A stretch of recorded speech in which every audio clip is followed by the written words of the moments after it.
Hello everybody and welcome to Green Star Trading with me, Tom. All views, opinions and ideas expressed in this video are my own and do not constitute financial or trading advice in any way. Right, for the next few minutes we're going to be looking at Bitcoin.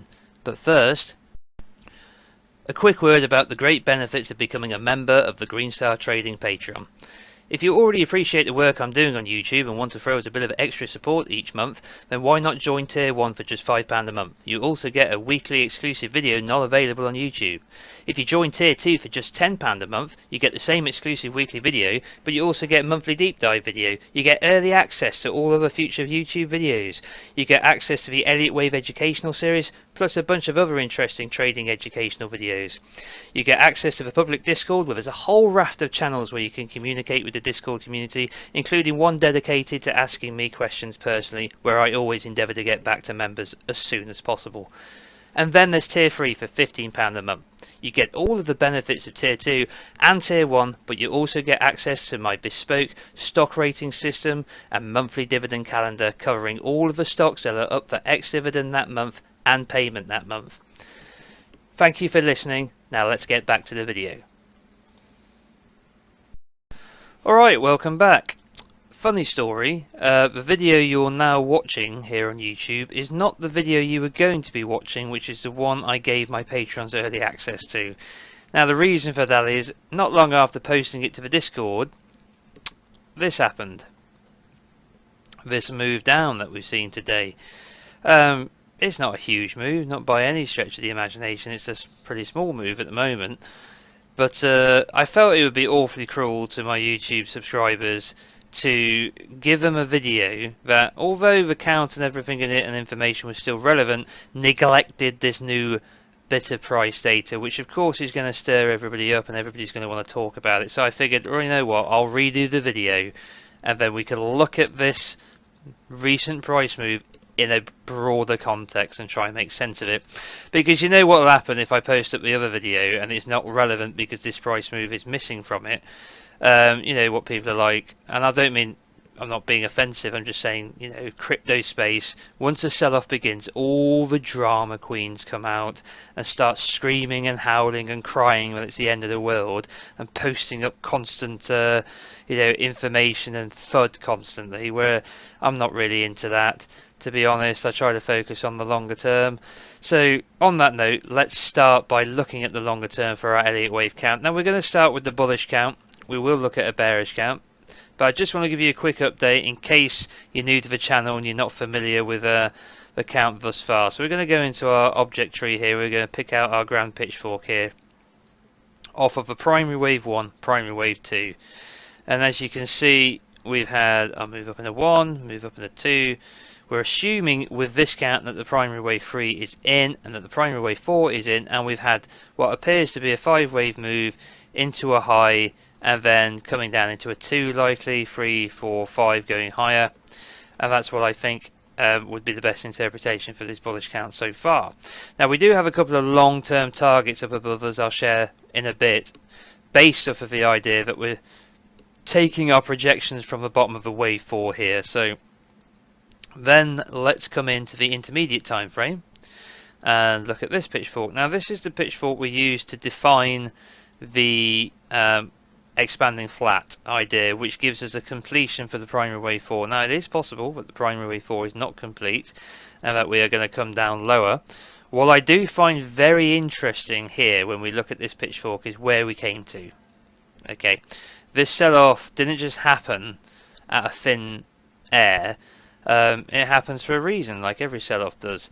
And as you can see, this pitchfork has been incredibly predictive and powerful in terms of determining the levels Bitcoin's going to test. So we tested the median line here, then we tested the outer bound, moved through the median line, tested all of this, the outer bound of the pitchfork, channeling the whole time between the median line and the 61.8, break through the median line, back test to 38.2, and off we go, and we've hit the outer bound today and we've sold off, you know, straight to the extreme outer bound, to the tick, and now we're selling off. So we did not escape, it would appear, the extreme outer bound of this pitchfork. Now that's not necessarily bearish in itself. It could simply be the completion of a 5-wave move up into a 1, coming down into a 2. But it could be bearish. It is possible. So now that we've looked at this pitchfork to describe the corrective price action, let's look at the bullish pitchfork based off of the 1-2 pivot that we have here to describe what we're assuming in the bullish count is an impulse wave off of the low. So let's just do that now. Okay, so first thing of note here is we've had an absolute to the tick 100% perfect test of the outside of the pitchfork. That's the first thing price came to. Once again, these markets trade technically 1, 2, that's 3, 4, 5 potentially, or this is 3, 4 is what I'm considering. But anyway, getting to the point, the markets trade technically, as we've seen, we went straight to the tick of that outer bound of the pitchfork here. Inside of this pitchfork, the first wick we put in was straight to the outer bound, and we got a bounce. Now, if we've completed a wave of a larger degree, then this pitchfork won't hold. It may have held temporarily here with the bounce, but it's likely that we'll break this thing. Okay, if we've completed that wave of higher degree. So what do I mean by that? Well, let's just come down to the 4 hour here for the moment. It really is to the tick, isn't it? My God. I tell people constantly, or you just go look at the charts, you won't believe how technically cryptos trade. And this is someone who's observed stocks for years and years, and I see how technical they can be at times, but the cryptos really do trade extremely technically.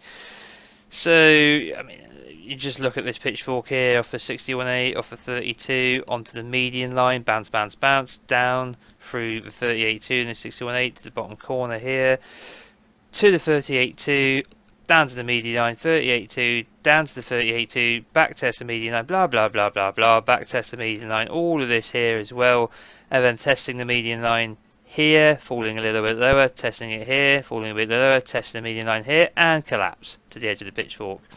So that's just been trading beautifully. That has.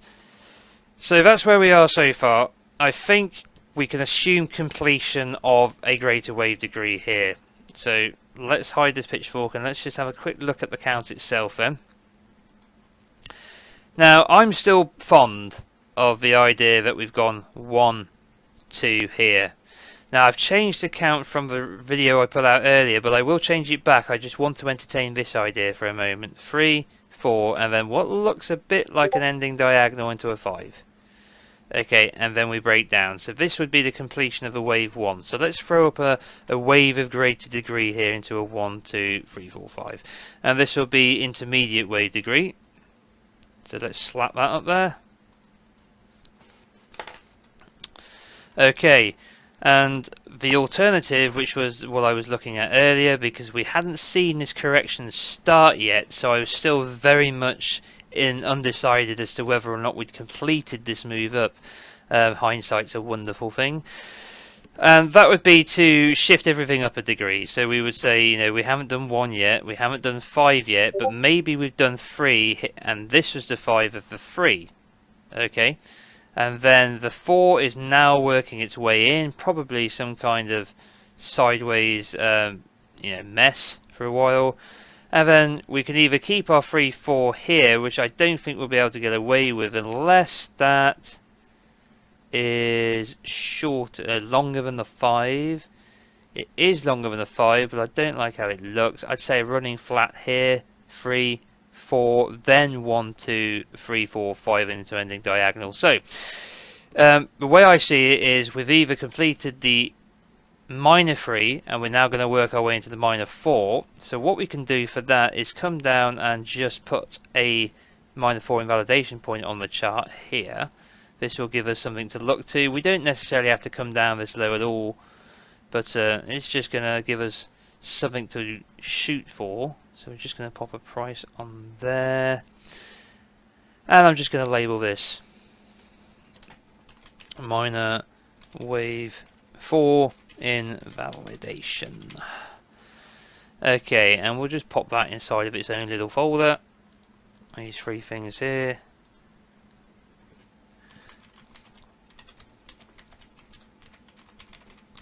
Okay, so that's on the chart, so we can keep an eye on that. But I mean, this is the count I've been working with for a while, so I'm going to leave it like that. It is possible, though, that we've completed that one up here. Now, if that's the case, we'll get a deeper correction, I would have thought. So let's look at some retracements then in that case. So if we're coming straight off of the low, and we're looking for how much we could retrace from this wave 1, if I can just get the magnet, there we go, right up to the top. Okay, so we've got all this volume in the volume profile down here around the 50, around the 61.8. So let's just mark out the 61.8. Let's switch off the magnets, get in the way. Put this on here.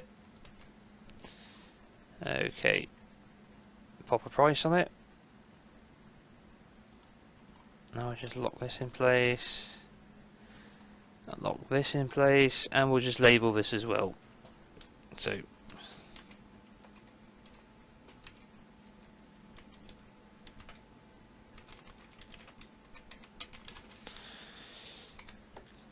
right, there we go. So this is our golden ratio. If we're going to come back in a wave 1, if this is a wave 1, now let's just, for the moment, give ourselves the benefit of the doubt that we have... No, actually, no, I'm not going to do that yet. I'm just going to leave it as it is, because until we see other levels break, let's just make the assumption for a moment that it is not the completion of the wave 1. So we're going to need one more target, aren't we? We're going to need one more target. We're going to need the 38.2 here. We're not far off it already. Now all these measurements are in log scale. We can come and have a look how they appear in linear in a moment, but I want to put them up in log because we are dealing with quite a price skew here, from 28,000 to 52,000 in a pretty short period of time. But we can always check and see how they compare when we look at them in linear scale. So lock this in place, same deal, put a price on it. So if it's a completed 1, I would not expect the 38.2 to hold as support. I would expect it to break and for us to move lower, looking for support further down in amongst all this big chunk of volume down here. Remember, we are still only discussing the bullish case for the moment. We'll come and have a look at the bearish case in a bit.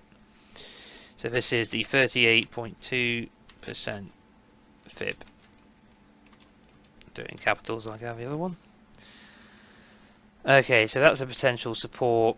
So what we'll do with all of these is we'll just throw them into a new group, and we'll say support levels, fibs. There we go. Alright, check there, okay. Right, and we've got a minor wave 4 invalidation set up here as well. So there we go. We're either 3 into 4 or we're 5 into 1 looking for a 2. That's the bullish case. So now that we've done that, let's take a moment to consider if we are bullish and we have completed primary wave 4, where our primary wave 5 targets are. Now, these are just based off of Fibonacci Extension, so don't get overly excited, but they are pretty phenomenal, is all I'm going to say. So working off of these basis of taking wave 1 and projecting it from the bottom of wave 4, the first target we come to is up here for our primary 5, primary wave 1 from 4, and this gives us 127,189.76. So big numbers. And the primary 1 and 3 from 4 gives us 172,458.13. So obviously these targets would be moved down for our wave 5 if the wave 4 is not complete at primary degree. So here's the primary 3. Let's say we've done we'll consider the bearish case now. We'll switch the count over in a minute, but let's say we're going A, this is B, and now we're going to go C, right? And we're going to come down lower. Then that means we would be projecting our future primary 5 target, instead of from here, we'd be projecting it from here, and that therefore would bring these levels down lower, okay, and we'd have smaller, lower targets in the long term. But the point I'm making is whether the 4 is complete or whether the 4 has got to come down lower, I'm still convinced that we are in a extremely bullish market long term, with at least one more primary wave move up to the high in order to put in a cycle wave completion. Okay, which I still think is a way off yet. And as I pointed out with the pitchfork earlier, we are still well within this pitchfork. Now, it's once again, here's another technical example. God, they show up so often. Not only did we come straight to the outer bound of the smaller pitchfork here, we came straight to the median line of the grand pitchfork here to test it, and just bounced immediately. So the algos are busy fighting one another and establishing support. Like I said, if this is a 3, maybe this support will hold and will go sideways. If this is a completed of a 1, I would expect it to break. I'd expect to see a move down, maybe not that deep, but a move down 1 into a 2, and then we can continue 3. So let's get to the bearish count now. Hide this lot. I'm just going to save the chart because I have added a fair few little bits to it. What's this horizontal? Irrelevant now, get rid of that. Okay, so bye bull count. I need to add this to it, don't I? So let's just do that. And those little trend lines. So they need to go into the bull folder. And these two here need to go into... let's just throw them in with the rest of the trend lines here. So have I put them in the right place? Yes, I have. And the bullish count, hide all of it. There we go. So let's stop doodling on the chart, shall we? And bring up the bear count. So the bear count here works on the idea that the 3 was in where we, instead of being an expanding flat with the 3 over here, the 3 was the peak. And then we've gone 1, 2, 3, 4, 5, A, B, C, and now we're going down in a C. Now this is perfectly viable. There's no doubt about it. I do have one concern about it though, which is the length of this C wave relative to the A wave here, which is pretty extreme, to be honest. But then, like I've said before in previous videos, I gave the length of the 5 wave move down here for our expanding flat the benefit of a doubt when it came to the 2618. So it's fair, I think, to give this C the same benefit of a doubt. So let's move up and have a quick measure of our Fibonacci extension here from the start of the A. Oh, you son of a bugger. There we go. Up to the A, down to the B. And as you can see, we're short of the 23.6 here in log. If we come into linear, we are through the 2618. Okay, no significant fib level here touched. Now we have seen that we got a touch at the 1618 here, around the 200 here, and also around the 2618 here. We all found resistance, but we've just sold off for seemingly no significant reason from a fib extension point of view, but we know we touched the edge of that pitchfork. Okay, and we've come back to test the median line and outer edge of 2 other pitchforks. There's a reason it's my favourite tool. You know, I just love the things. I know some of you are like not really bothered by them, but I just think they're fascinating the way they work.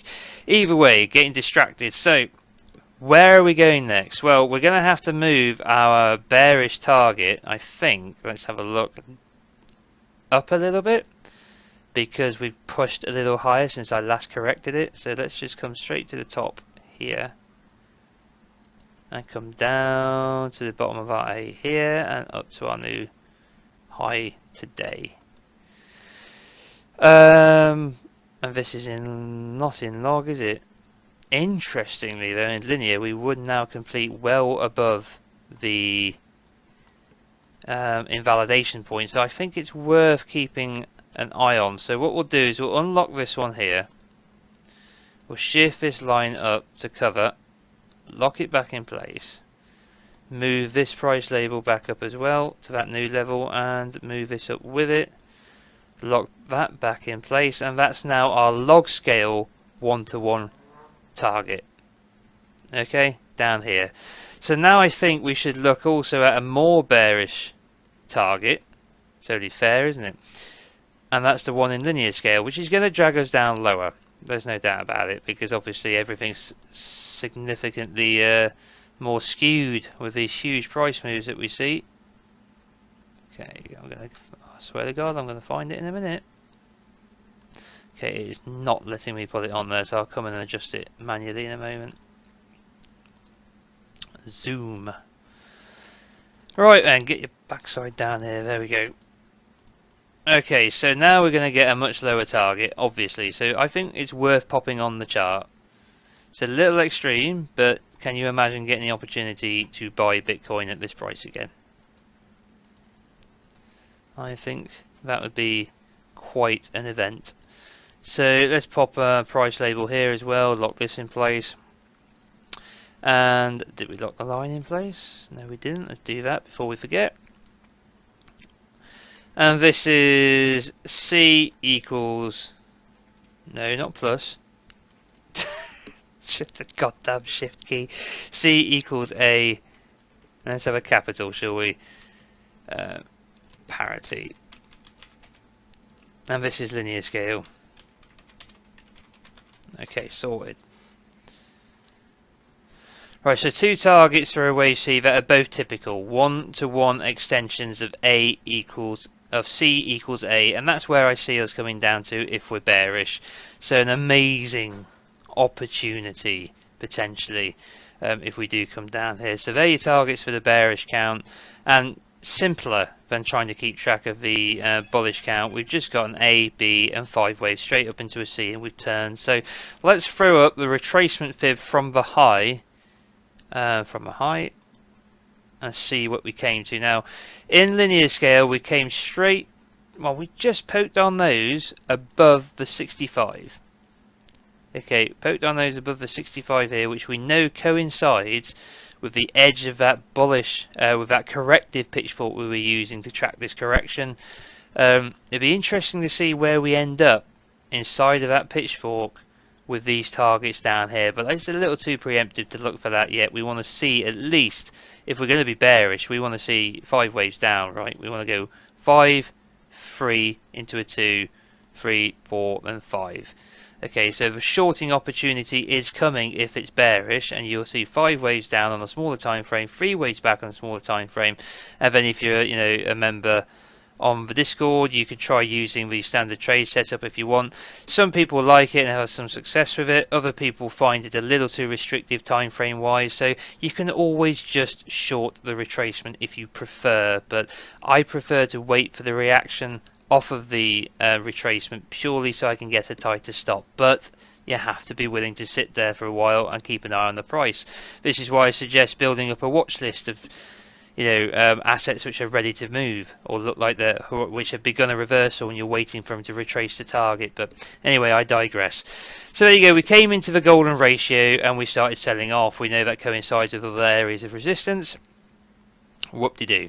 So that's how I see the bullish and bearish counts. We've looked at our long-term targets, extremely bullish, and we are just now waiting to see what we get here. Do we get a 3-wave correction?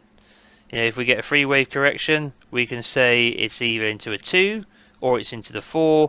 If we see 5 down, 3 back, then we can start to consider a short setup, because even if it's a corrective move like a zigzag, let's say we're going to work to here, something like this, but maybe we're working on some kind of 4 at the moment on a smaller time frame, 1, 2, I don't know, 3, 4 maybe, and we're going to get something like this. Okay, into a wave 2 before going higher. That's on the assumption that we've completed the wave 1. If that's the case, then you go down in 5, you go back in 3, you can short here, use the SDS to get in on the first reaction, and then down, set your stop, and you'll be in profit trading the C.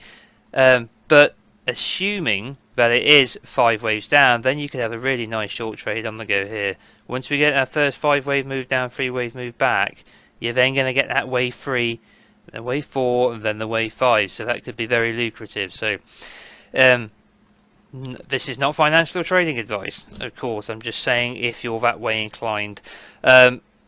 obviously, although I am feeling more bullish, and I think I'm going to give the bullish count the benefit of a doubt for the meantime, purely because I've seen so many 5-wave moves in the alt market, where a few months ago I basically called the bottom of the alt market and said, you know, we've just reversed.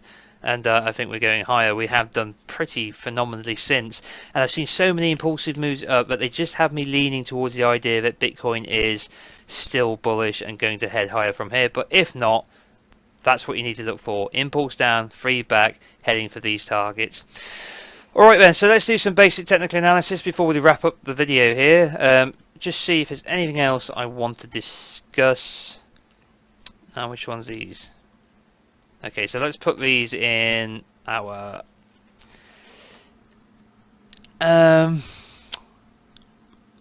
bear with me, my eyes have just completely left me.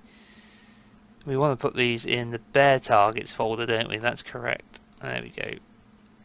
Just trying to keep all my charts neat and tidy now that I've made an effort to tidy it, put everything into object trees and keep everything neat. So let's save a chart. Alright, so let's just clear away the whole lot now. We don't want anything in the way. We're just going to bring up our ribbon. Okay, we're going to back out to the weekly time frame, going to bring up our momentum indicators. Okay, hide the object tree and see what we can see here. So we're out on the weekly time frame currently. Let's just steady these things down a bit. Alright, so in case you're new to the channel, let's run you through the moving averages here. There are 4 exponential moving averages on the chart, 10 in yellow, 20 in blue, 60 in orange, 250 in green. We have an RSI set to a 10 close with the green 30 level representing oversold and the red 70 level representing overbought. We also have a MACD set to a 10, sorry, what am I talking about? We have a short-term moving average for in 10 and the signal in 20, so the 10 and the 20 for the length of the moving averages. Right then, what can we see here? So on the weekly chart we have just been hanging around the 60 EMA, haven't we? We know this coincides with support on the ground Pitchfork at the 38.2 and the median line. We know that all of these lows are tracking the outer bound of the corrective Pitchfork. We can just remind ourselves of those two facts. Let's have a quick look. So here's the outer bound here. Shift back into log and you can see we were working along the edge of the Pitchfork here, and also on the long time frame we were working along the 38.2 here and along the median line. So that's all coincided with the 60 exponential moving average on the chart here, and it's also coincided with the 23.6 in log, the 23.6 retracement here, fib level. We really tried to stay above this sucker for a long time, but just dipped below it. And this also coincides, if we shift into linear, with just hanging around above the golden ratio. So didn't really, I mean, we're desperate to stay above the 50 here as well. The 50 was mainly acting as support for the bodies of these candles. We wicked below it until we finally gave up to find a lower low, but yeah, still very, very strong support. The 60 exponential moving average has held the whole time. If the bullish case is correct, we're done testing it. We did enough down here already and we won't bother again. The chart, sorry, the candle for the week so far, we've come down through the 10 into the 20. We found support at the edge of the Pitchfork, as you know, and also at the median line of the ground Pitchfork, and also we've got the 20 EMA sat here as support as well, although it has been broken on the weekly time frame here. So let's move down to the day time frame and see what we can see. So we had an interesting little divergence play out, which was a bit sneaky. Yeah, I've seen this a few times, but it's not that common.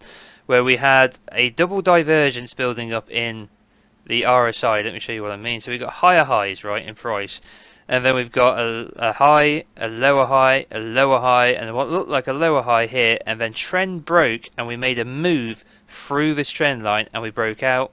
But this was a fake out. Benefit of hindsight. Earlier in yesterday's video, I was mentioning how this could be one more push up into a 5, as we've now broken this trend, but it turns out it was a fake out. Once again, benefit of hindsight. Now, the MACD did not give us any such hope. I mentioned that before, how the MACD just continued to trend down the whole time, like so. And then, so we had bearish divergence building up in the momentum while price was going higher, and now it's snapped. And so now we can expect it to move lower. On the day time frame, we are coming down to test the 60. We've wicked through it, so there's nothing of significant moving average support here really. It's all about Pitchfork's geometry and fib retracements at the moment. Through the 10, through the 20, 250 below us, maybe a test of the 250 into some significant volume around here, combined with a significant fib retracement. Shall we just have a quick look and see what kind of options we've got here? Off of the low of the proposed start of the 1. 50 is above the 250, 61 and 65 are around this volume below it, so it falls smack in the middle of two major fib retracement areas, so it could provide support in between the two, or we could break it and move lower. We'll have to wait and see. Either way, in the meantime, I think all we've got to do is come in on a smaller time frame, give it a day or two, and see how the structure of this move down is forming. If it's starting to form impulsively, we can assume that it's an A. We can even make the assumption that it's a 1. Either way, the retracement, if you want to trade short, would be what you're looking for.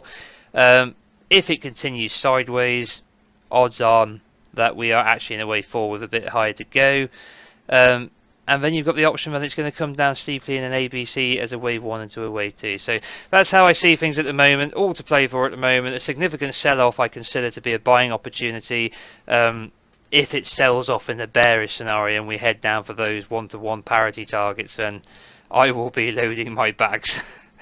I already have done, around these lows here. I will do it again if we get ourselves down to here. That would be marvellous. Alright guys, take care, and before I leave, if you're new to the channel and you've liked what you've seen, please subscribe, smash the like, hit the little bell notification icon to remain informed of future video releases, leave us a comment in the comment section below if you want to, and as always, thank you very much to my Patreon subscribers. You lucky buggers got an extra Bitcoin video this week. Than you probably should have, but either way, your support is greatly appreciated. And if you're interested in becoming a patron, there's a link in the descriptions box below. Head over there, have a read of the different tiers, see if there's anything you're interested in. It's still quite early in the month, so a good time to sign up. And if you're not following me on Twitter yet, there's a link in the description box below. Please go over and follow me. Alright guys, take care of yourselves, and I'll be back with you soon. All the best. Bye bye.